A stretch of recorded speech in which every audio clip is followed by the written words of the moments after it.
We want this process to be a very comfortable one for you both. If either of you need a break at any time, then you only have to ask. If you need to take a separate legal advice from either of us, then please say so, and a separate room can be made available for that purpose. So just a couple of little, reminders before we actually start the meeting. I think Sally now is just going to give us the outline of the meeting, etc. Yes, fine. Well, Simon and I have spoken, and we've each chatted with you. And so far as I understand it, the items that you'd like to discuss today are what's going to happen to the family home, and what sort of accommodation you're going to need for yourselves and the children, if that's right. So Ned, starting off, what are your thoughts on housing needs? Well, the family home has to be sold. It's too big for Tara. The boys are coming to stay with me. Lucy started staying as well, as you know. So, quite rightly, the house should be sold as soon as possible. I'm not currently renting. I want to get somewhere bought, so I've got somewhere big enough for me and the kids.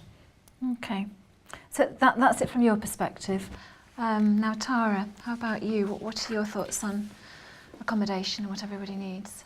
Well, I don't want to move. It's as simple as that.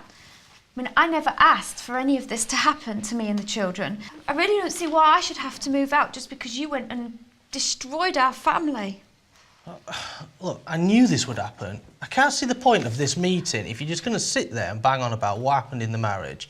We've got 2 lawyers here that we're paying for to help us out with the finances. They don't want to hear about what happened in our marriage, and to be quite frank, neither do I. Can't we just get on and concentrate on selling this house? No, we can't. I have told you over my dead body am I moving out of that house. I don't care what you want, Ned. I mean, isn't it enough that you've destroyed our marriage, that you now just want to take away the only thing I've got left, which is my home? Do I really have to sit here and put up with that? I mean, you acknowledge that you're both very hurt and angry. It's a very difficult time. Very important issues for you both. But it's totally normal to feel like that. But what you're both saying is that you need somewhere where you can spend time with the children and somewhere to live, which has got enough room for everybody. Yeah. And correct me if I'm wrong, I think you both agree that the needs of the children are the top priority in this matter. Am I right? Am I understanding that right? Of course they are. Yeah. Absolutely. Yeah, they are. So Tara, what do you think the children need when they're with Ned? Well, I mean, when I've got them, they have their own bedrooms. But Henry and Tom, there's only 2 years between them. So while they're with you, why can't they share? You only need a 3-bedroomed property. So, let me get this right.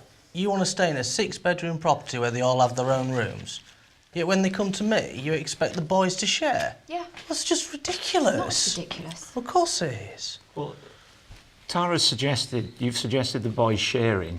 How would they actually feel about that, Tara? How would the boys feel, do you think? Oh, they wouldn't like it. They wouldn't? No. But then I go back to what I said before. None of this is my fault, is it? I mean, Ned, you'll just have to explain to them that the reason why they're sharing is because you went and had an affair and broke up our family.